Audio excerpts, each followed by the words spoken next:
Welcome to Exploring A Course in Miracles. I'm Emily Bennington with the Circle of Atonement, here with Circle founder Robert Perry. And today we are talking about manifesting and A Course in Miracles.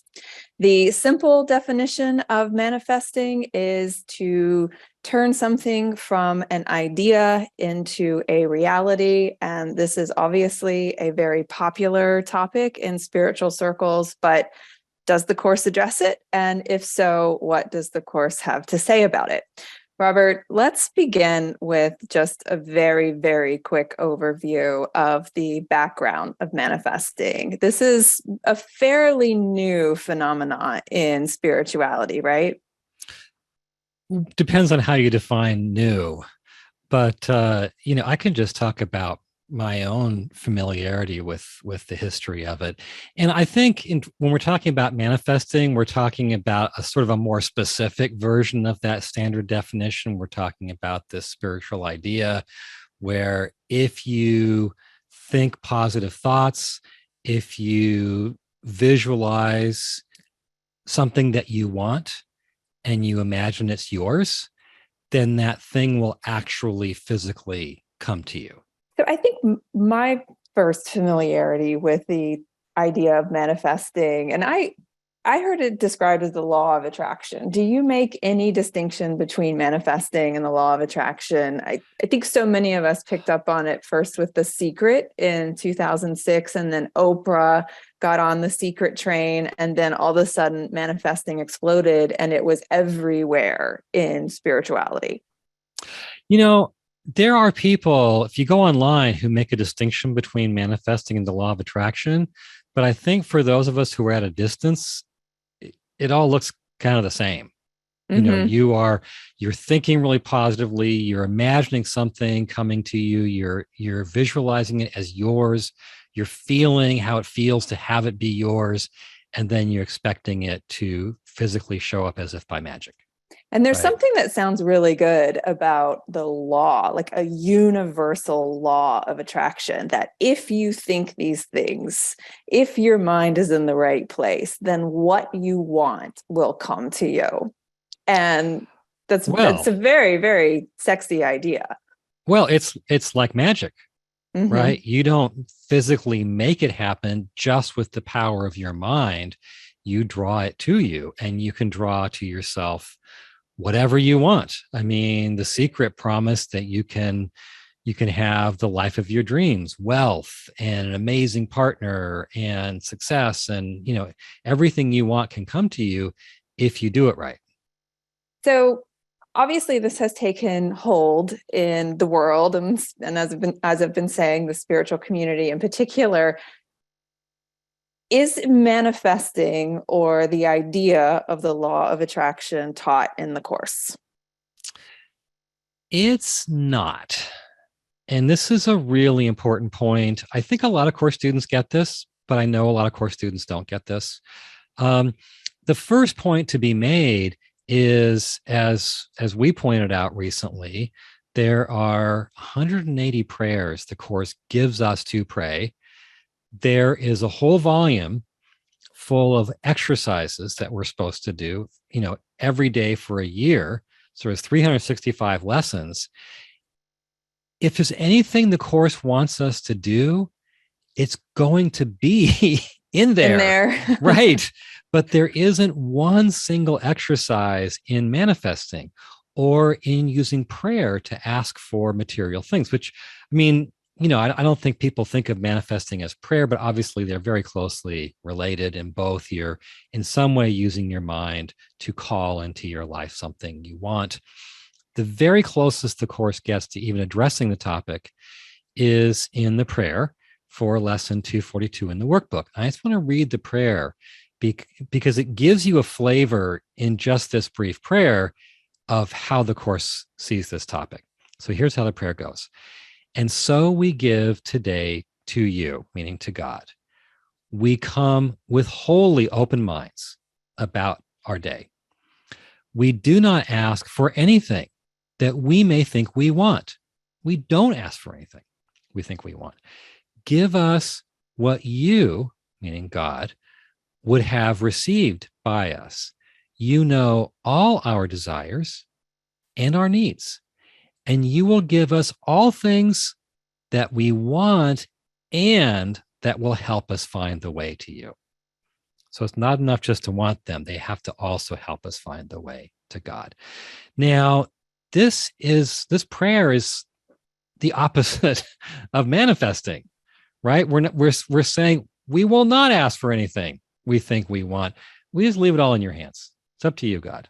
Yeah, and it's the opposite of the process that we tend to approach our manifestation with. So what we tend to do is we say, okay, I'm going to sit down and think about what it is that I want in this world, and then I'm going to be in the energy of that so that I can call it to me. But you're starting from a place of what you want. And what the Course is leading us to is a place where, and what this prayer speaks to in particular, is you say, you surrender what you want to the spiritual journey. The journey, what you want is to go home to God. And so all of your desires kind of center around that. And that's just a whole different starting point than what your personal desires are in the world. Yeah, not only are you not going through the process of saying, okay, here's what I want, and I'm going to specifically use the energy of my mind to call that to me, there's a whole value system in the Course that's not the value system of manifesting. With manifesting, you see your life as it's about the stuff, right? It's about the stuff you have outside of you. That's what's going to satisfy you. It's about your things, your money, your possessions, your partners, whatever. Your success. Your success. You're in charge of that. And as Marianne Williamson sometimes likes to put it, God then becomes your errand boy, right? Mm-hmm. And in the Course, it's a completely different value system. In the Course, what's important about your life is not the physical journey, it's the spiritual journey. It's about progress toward the goal of God. And along the way to that goal, you get there by extending to others, by serving others. It's not about you. And God is not only the goal, he's also the guide. So you're following his plan. You aren't putting him in service of your plan. So you're starting from a place of what God wants, not the place of what you want. And I know that probably sounds very disheartening to folks, because it's so much more fun to start from what it is that we want, to have the vision board of the life that we envision for ourselves, and then to walk and live in the energy of that and call those things forth.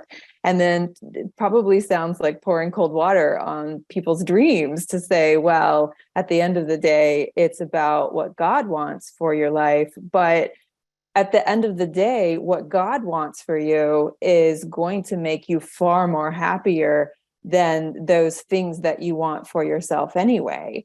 And along that line, the things that we tend to want for ourselves are material things. And the Course has some things to say about that idea as well, about the value that we place on material things. So do you want to speak to that? Oh, yeah. This is a huge topic, because the way we're talking, you can get the idea that, well, maybe God wants for you to have a different car than what you think you want.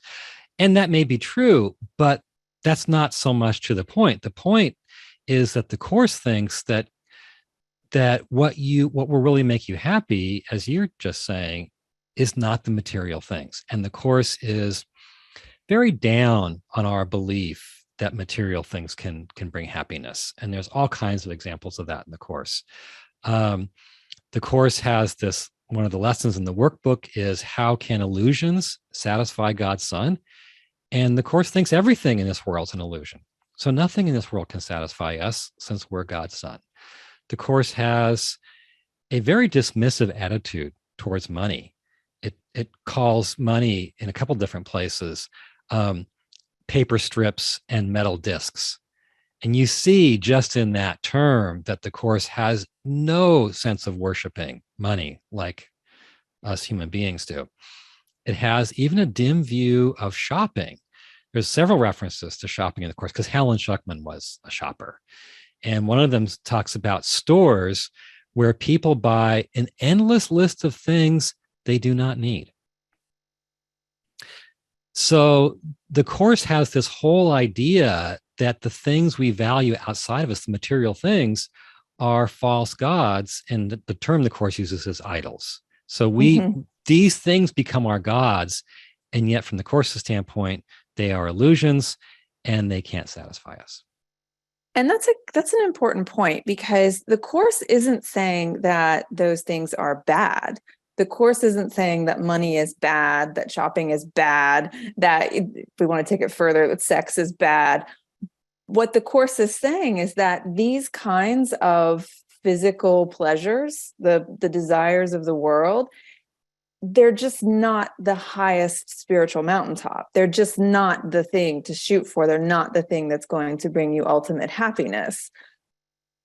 So I just want to kind of reinforce that we're not saying, and the Course isn't saying that you shouldn't aspire to a life that is successful or prosperous. It's just that you can't view that as the thing that's going to make you happy. Exactly. And it's so easy to think the Course is saying, well, yeah, there's lots of pleasure in that, but it's bad pleasure. Right. What the Course is saying is there's no actual pleasure in it. So there's a great line at the end of the psychotherapy supplement where it's talking about the issue of payment in psychotherapy. And what Jesus says is money is not evil. And you can just see the whole contemporary spiritual crowd saying yes. And we know what he's going to say next. But then he says what we don't expect. He says it is nothing. And right. That's the harder message, to believe it's valuable but bad or evil is almost easier than to believe, oh wait, it's nothing. Sometimes when we talk about this idea, you'll hear Course students or spiritual students in general say, well, doesn't God want me to have a successful and prosperous life? What's wrong with that? And again, I feel like I'm repeating myself, but I want to be clear that we're not saying it's bad. We're just saying, as the Course says, it's nothing. Yeah. And that reminds me, there have been a few times where I've done workbook lesson 128, which is the world I see has nothing that I want. It's in the CE, it has nothing, and FIP, it holds nothing. And halfway through the day, I realized, oh, wait, I've been taking this as saying you shouldn't want those things, because there's something unspiritual. But what the actual point of the lesson is, they don't have anything you actually want. They can't satisfy you because they don't contain the satisfaction of your wants. And it's so easy for us to hear the other thing, even when the Course is very clearly saying what it's saying. And in the Course, the closest that we get to the idea of manifesting something in the world comes with Helen's Florentine pen story.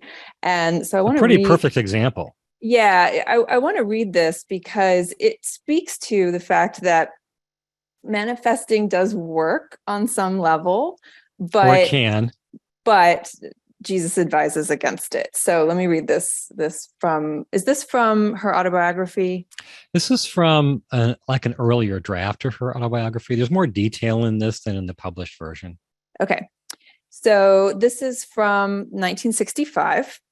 Helen wrote, when he, meaning Bill, was away on vacation in the Virgin Islands, I sent him, quote, a mental message in which I described a pen I would like him to bring me, a gold pen with a Florentine finish. I happened to notice that it was almost 10 o'clock in the morning when the thought occurred to me. Bill handed me the pen on his return. He had been walking down a shopping street around 10 o'clock after his arrival with a friend who also knew me. They were passing by a jewelry store. Bill did not want to go in, but his friend practically insisted. The friend also picked out a Florentine gold pen, urging Bill to buy it for me and tell him it was just what I wanted. So, great story. Yeah, how do you explain that? But an example of manifestation, right? Well, yeah. I mean, she doesn't even call it prayer. She just says she sent Bill a mental message with the exact pin she wanted. That's closer, I think, to what we would call manifesting. Yeah, and this typically would be presented as a success story. Like, I Right. thought about this pen, and all of a sudden it arrived. And if I imagine if this happened to most of us, we would be high-fiving each other saying, see, I can make it happen, right? Oh my God. Yeah, of course we would. But Jesus has another idea of what happened here. So do you want to say more about that? Well, yeah, the whole point to put her magic phase in context. So Bill has the talk with her about there must be another way, and they agree to join in June of 65. And that triggers in her inner experiences, heightened dreams, but also inner visions that she begins to have. And so those start to go on. And then at some point that summer, she begins to have psychic experiences where she knows things, where she's discovering that her mind has what we would consider supernatural or paranormal powers. And those powers absolutely captivate her. They scare her, but she also has these visions of being famous for having these powers. And so what And happens, who wouldn't, right? I mean, right? If it's you just just found out normal. you could do this stuff. Mm-hmm. Um, and so it all comes to a head with their Mayo Clinic experience, where they're going to visit the Mayo Clinic in Rochester, Minnesota.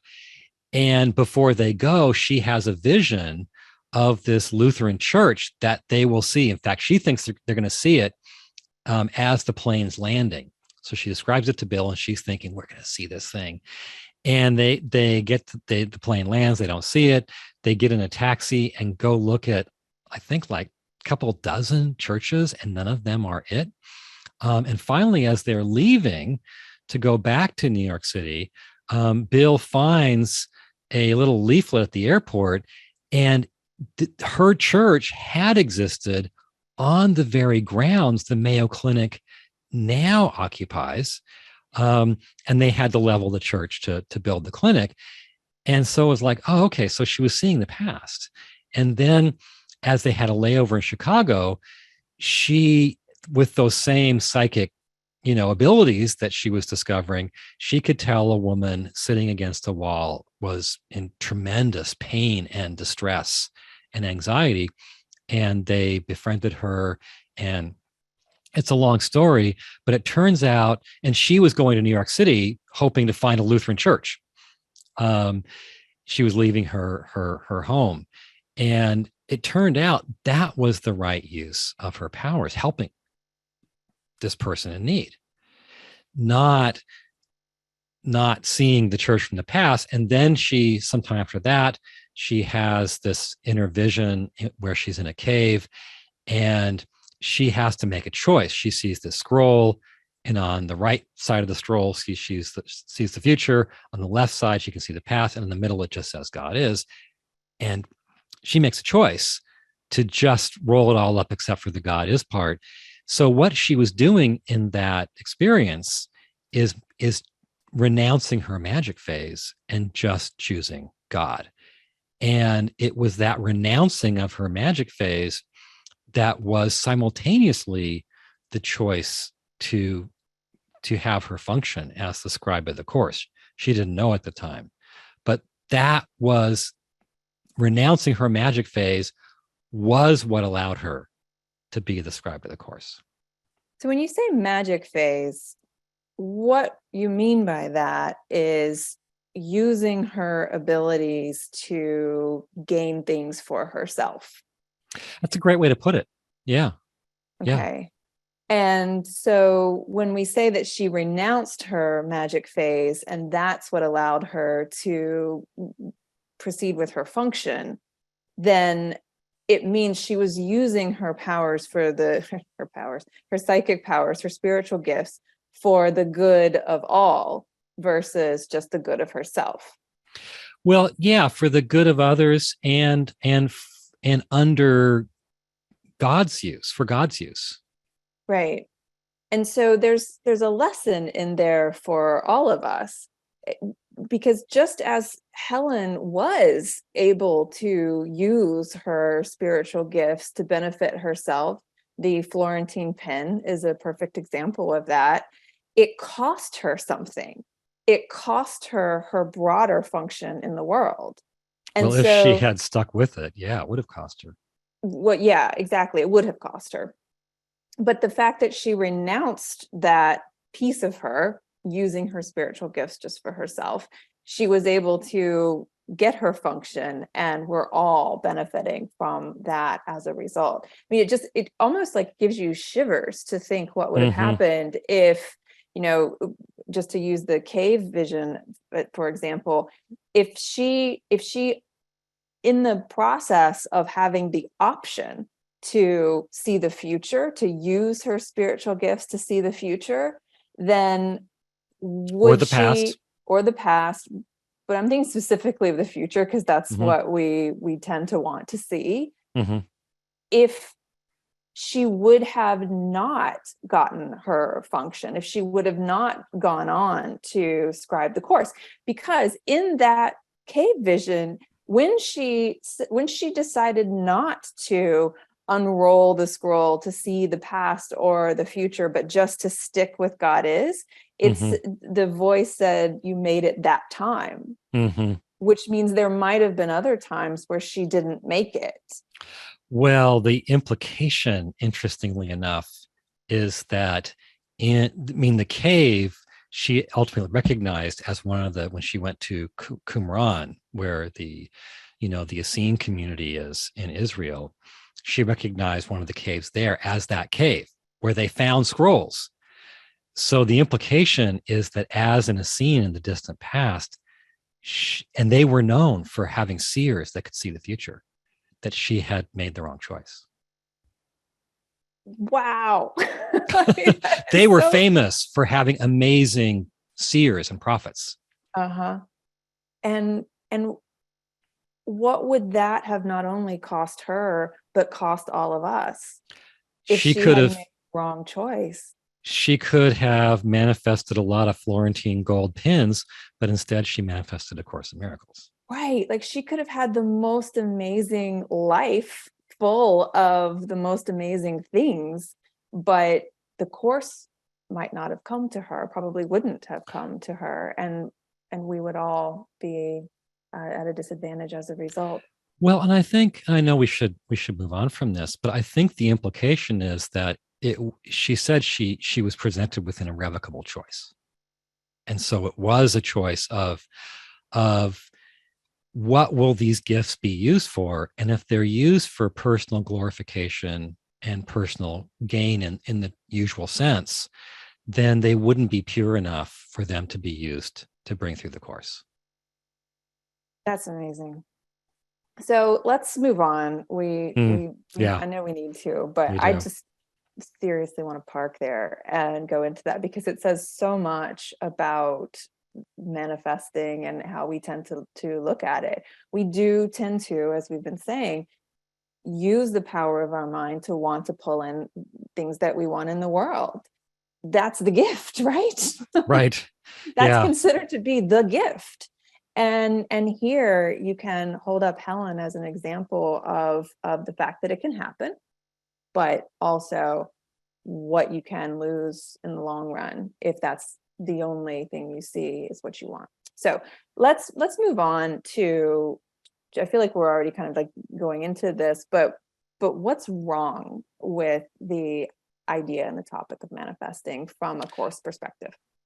Well, yeah, I think we've said some things about that, but the course comes very close to directly addressing it in the Song of Prayer supplement. Um, it talks about it under the heading of prayer, not manifesting, but there's so much in common here because what it talks about is praying for specific things in the world.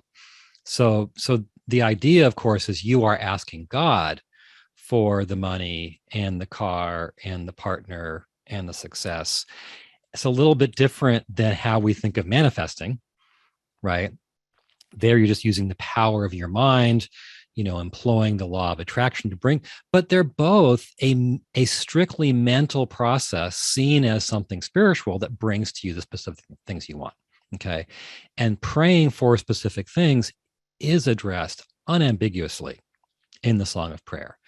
And there it says that when you ask for specific things in the world, you limit what God can give you. So you're saying, I want this. And maybe he wants to give you something else. Maybe he wants to give you something that is better.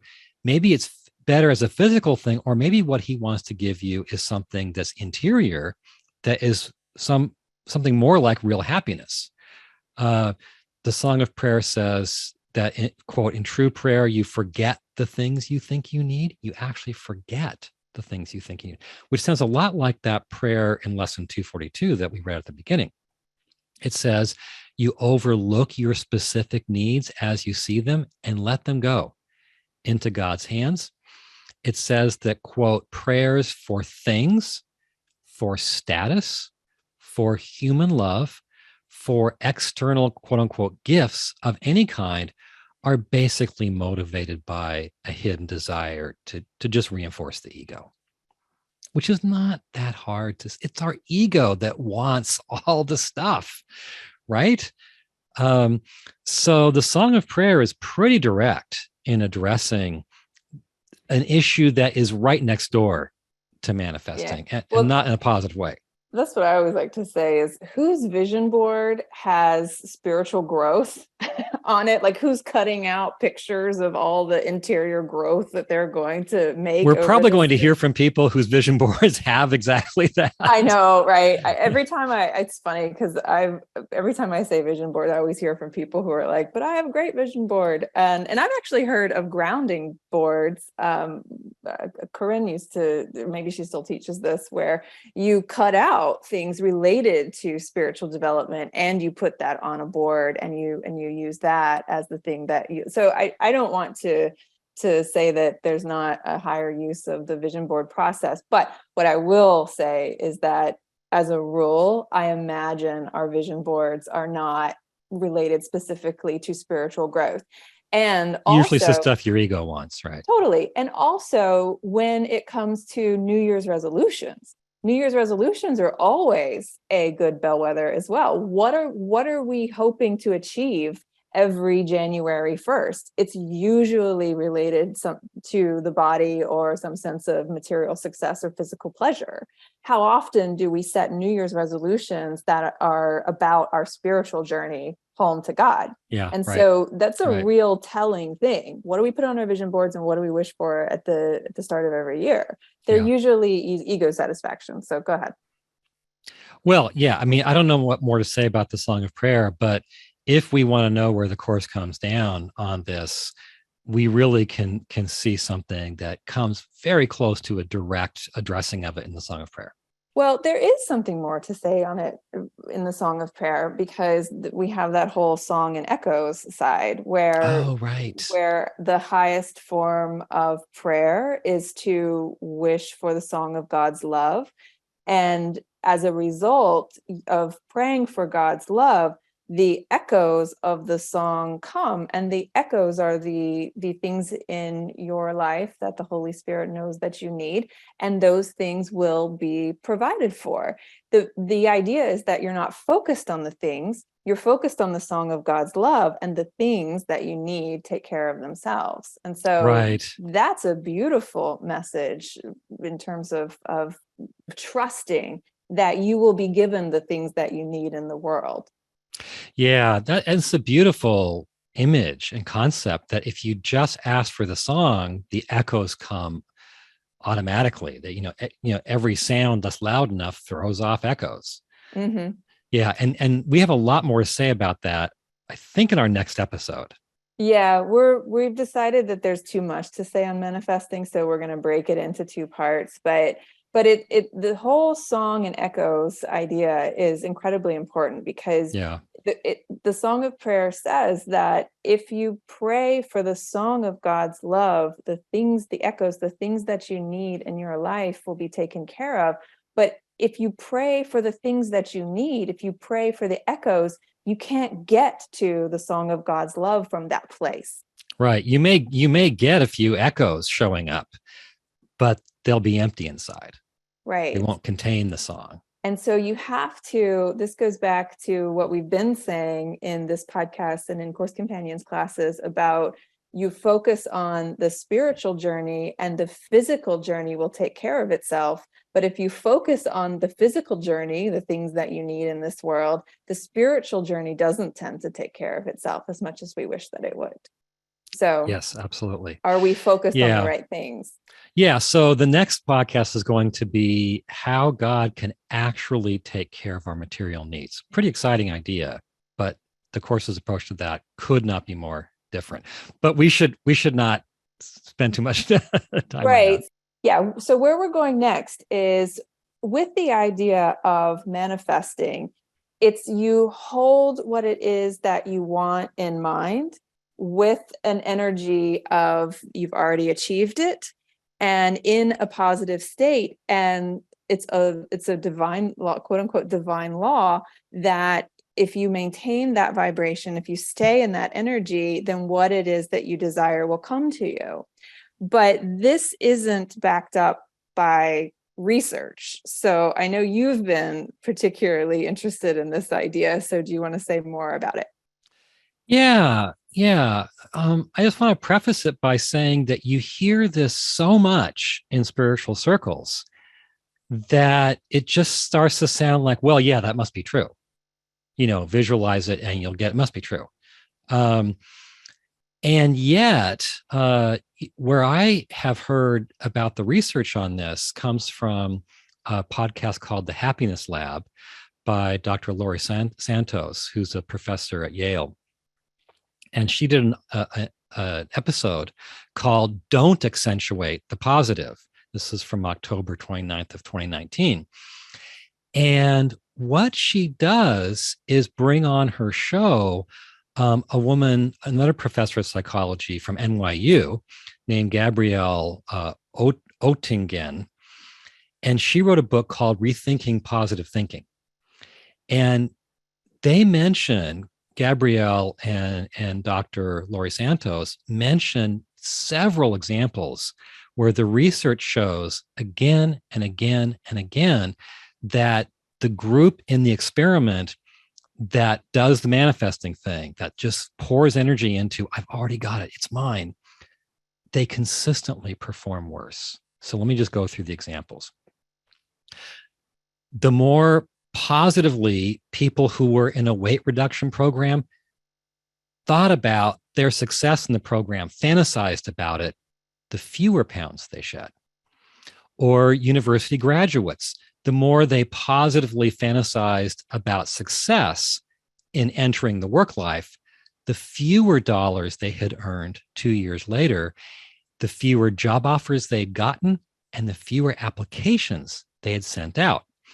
The people who visualized and fantasized about starting a romantic relationship, they were more likely to remain alone. The students who carefully imagined getting good grades and visualized positively, those grades were theirs, they did worse. The elderly people who visualized and dreamt of and so on, imagined a full recovery after hip surgery, they were the ones who could walk the fewest steps afterwards. So what they were saying is actually when you create an experiment in which one group does the manifesting, positive thinking, law of attraction thing, and the other group doesn't, the first group consistently does worse. There's a reason for that. And it's one that I think anyone who's very deeply interested in manifesting can relate to. So tell us the reason why the surveys and the research says that people who hold the energy of what they want to achieve don't actually achieve it. Yeah. So this is the specific, I think, conclusion, brainchild of the author of Rethinking Positive Thinking, Gabrielle Oettingen. she finally realized, oh, wait, when you tell your mind, I've already got it, I've already got it, I've already got it, you trick your mind into thinking it can just relax and not take the actual steps needed to get it, not do the studying to get the good grades, not send out the job applications to get the job, not do the hard work required to diet and lose weight. Your mind's thinking, hey, it's mine. And so you're sapping your energy to actually do it, to do what it takes to get it. And so she's invented this technique she calls mental contrasting. And in mental contrasting, when you have the positive ambition, you contrast your goal with current conditions. And specifically, you do the honest work of facing the obstacles in you, which is very course-like. You face the obstacles in you that stand in the way of achieving your goal. And through that contrasting of where you want to go with where you are and what your obstacles are, she says that leads to best results. But this whole thing, I mean, it raises this huge issue, which is like we think, oh, well, we aren't doing it enough or we aren't doing it right. What if the doing of it while getting you the occasional gold pin actually makes you fall short of your goals? And it makes a lot of sense, because if you think, if you're in that space of I already have it, maybe you're not going to do the work to actually get it because you're expecting it to come to you. Right. And your so mind's thinking it's already here in some sense. It's already here in some sense, right? And so I wanted to kind of paint a distinction, because I imagine that there's people who are listening who are thinking, come on, Robert and Emily, you are just being unnecessarily negative again about this idea. And what would you say to someone who's thinking, no, I imagine that I already have it. I'm in the space of feeling like it's already mine. And it's from that place that I work to achieve it. And I think that's a little different than what the research is saying people actually do. Mm-hmm. But at the same time, what would you say to someone who's like, wait a second, I still work hard? Well, I think that if you still work hard, then you probably are doing the mental contrasting, contrasting the goal with the current condition. Maybe you are facing honestly. I mean, that's what that said was the hardest part, to honestly face your inner obstacles. Maybe you are doing those things. And maybe you've got a great mix going, in which case you're probably doing what people traditionally have done to achieve their goals. You're going after them with all appropriate means. There's still the issue of, are they going to make you happy? Which is the fundamental issue. What should your goals be? Should they be the stuff out there, the superficial, empty stuff, right? That makes no one truly happy. But just in the level of, are you effectively pursuing that stuff? Maybe you are, okay? But you probably aren't getting there, if you're honest with yourself, just by sitting there and doing the manifestation techniques. You know who is getting there, though? The people who are teaching you about manifesting. Right. Which is this is a delicate issue. Okay. And we want to talk about it in all appropriateness, but I think, and I've had this sneaking feeling for many years, there's something going on with the business of teaching manifestation. Right. So let's just wade into that territory. As gently and appropriately as we can. Yeah, because there is a thing, and I've bought the courses and drunk the Kool-Aid and all of it. And I do actually believe in the power of thought, that we should really kind of hold that idea that if your mind is very powerful, and there's nothing wrong with appreciating the power of one's mind.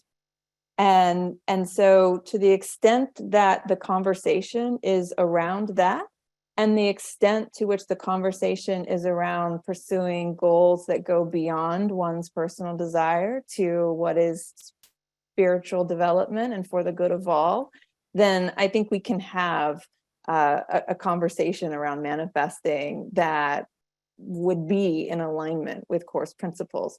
But what tends to happen is you have an industry that's built on the idea that you can use spiritual tools to achieve what you want in the world, which kind of negates the spirituality of it from our standpoint. The spiritual tools are just there to get the same old ego stuff that every ego's wanted since the dawn of time. The spiritual tools are there to help you get rich, but the people who are getting rich are the ones telling you how to use the spiritual tools. Right. I think I've been, sort of ruminating on this for a long time. And I think it's really obvious. Especially if you're not into spirituality, you can probably see it instantly. And that is, what goes on is this: people are selling the promise of getting wealth and material success and great romantic partners and so on, the thing everyone's always wanted. Well, they're selling the promise that just by doing something in your mind, all that can come to you. People love that promise. Okay. And so when you're selling that promise, people will be there to buy it. And then as they buy it, you become perhaps quite successful. And now what you can say is, look at my life. See? This manifesting thing is working. And therefore you have more reason to come to me because I have learned how to do it. And then it's like you're just a cycle. In a loop. Yeah. You're in this loop. Right. And to me, the obvious analogy, let's say Laurie Santos and all that research is right. Okay. That the process itself is perhaps is a net negative because, the research in those instances showed that your goals are not met as well as if you hadn't been infected with the manifesting thing. If you'd just gone after them with, old-fashioned footwork. So if she's right, what's going on is it's like a pyramid scheme. Because in a pyramid scheme, as we know, the people at the top are doing great. And the people at the bottom of the pyramid think, I'm going to hop onto this pyramid because their success shows that I have a promise of success here. But with a pyramid scheme, their success is not the promise of mine. If I'm at the bottom, their success is taking place at the expense of mine. And so I do think there's the question of, is it analogous here? Are we teaching something to people that's going to make them worse off? But as they flock to us, we look like it's working for us. And so even more of them flock to us. And, pyramid schemes ultimately collapse because the people, the evidence is undeniable. Is this a pyramid scheme that can just go on perpetually? Pyramid schemes ultimately collapse, but pyramid schemes work in the short term. Otherwise, They wouldn't be around anymore. I mean, we're still kind of swimming in a culture of pyramid schemes to different degrees. And you could apply this to the same idea to courses on how to make money online. If you want to make money online, tell other people how to make money online. Right. And then they flock to you, and then you're the proof that your system works. Right. And going into it that not everybody is going to succeed because maybe they just don't have the gifts that you have or work as hard as you do. But some will. Maybe if you stopped manifesting and you thought, like part of Laurie Santos's point is thinking negatively is very important. So what if you stopped your Okay, go ahead. Let me go back. I'm hijacking your point here. Because manifesting is the same kind of idea. If you're teaching manifestation to an audience and that not everyone's going to be able to achieve their goals, but you feel it's part of your mission to at least share the principles. Some will. Some that you are teaching will rise to the top, and they will become successful, and then they're probably going to go on and teach others how to become successful in the art of manifestation. And so that's actually what we're seeing. We're seeing a generation of manifesting teachers who are training up-and-comers on the process of manifesting, and those up-and-comers are becoming successful, and they're in turn teaching a new crop of students. Right. And this is where you see manifestation, the wave of it, continue in the spiritual community. We're not saying that the process doesn't work. Again, I know you think it doesn't work, Robert. Like, you think it's I think there's some truth in there, but I think it's a net negative. Like, if you factor in everything at the end of the day, it's a net negative. Right. It's a net negative at the end of the day, but while you're in it, and if it's working for you, it feels pretty good. What I think is important to point out, as we've been saying, it's not that the process itself doesn't work, kind of like Helen with the Florentine pen. It's what are you going after? And how much of the stuff that you're going after actually works. Like, we tell the Florentine gold pin story. There's a billion stories out there. Like I'm interrupting you, but the author of that book, she said people generally are relieved when they hear her thesis, because it wasn't working for them and they thought that it was their fault. Yeah. Well, just like we had that podcast on oneness, oneness is big language in the spiritual community. And we were wanting to introduce new language around oneness, like distinction within the oneness is new language to talk about within that context of oneness. With manifesting, you can speak for yourself. I'm not trying to get rid of the idea of manifesting or positive thought or even prosperity.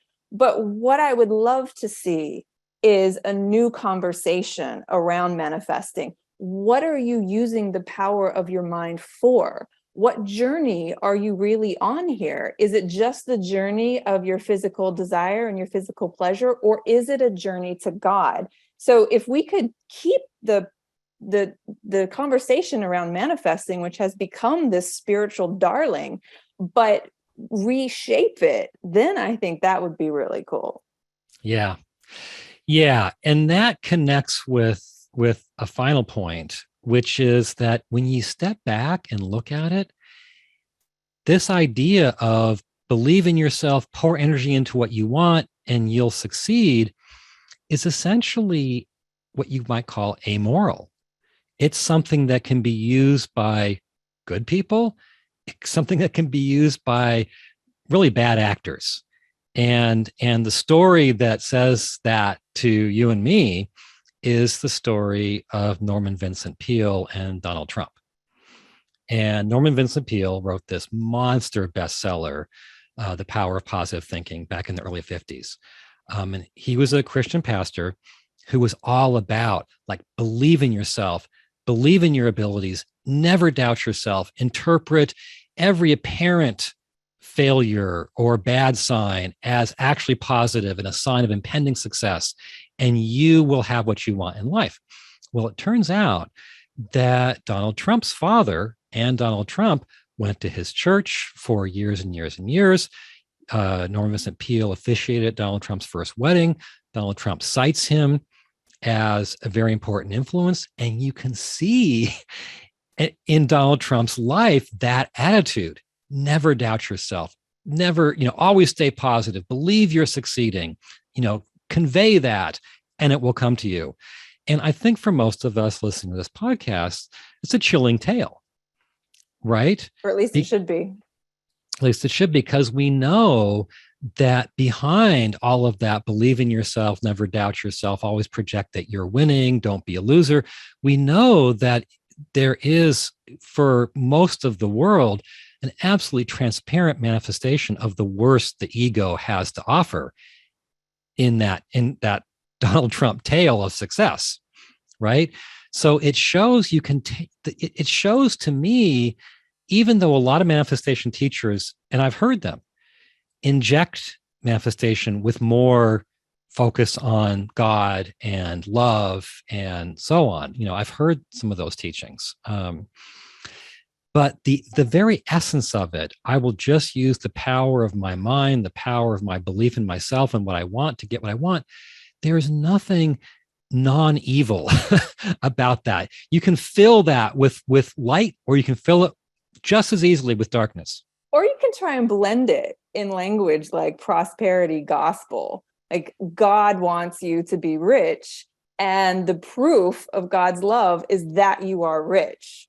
And I can't think of a more anti-spiritual principle than that. I mean, I'm sure there are some that I could think of, but the whole idea of using your power of positive thinking to create real damage in the world is chilling. I mean, it should be chilling to us. And again, I think it speaks to the power that of your mind, that it works. You have a very powerful mind. You can call in things, but what are you calling in? And that maybe that it can work, especially if it supercharges your actions. I mean, Trump just didn't sit there and think. He's been a very motivated actor over the decades. Yeah, he's been mowing down American democracy with his power of positive thinking and creating real damage and destruction in countless lives. And so, he used the power of positive thinking, but in an amoral way. And this speaks to, I know we have to go here, but this speaks to what the Course has to say about the desires of our heart. And I love this Course teaching, and I want to close on it because it relates to this principle that we've just talked about. So often we say, what does your heart desire? Or I'm going after what my heart desires. But in the Course, it's a neutral thing. Your heart can desire the destruction of democracy, right? Mm-hmm. So right. it's for your personal benefit. Yeah, your heart can desire a Florentine pen. Your heart can desire using the power of your mind for personal gain.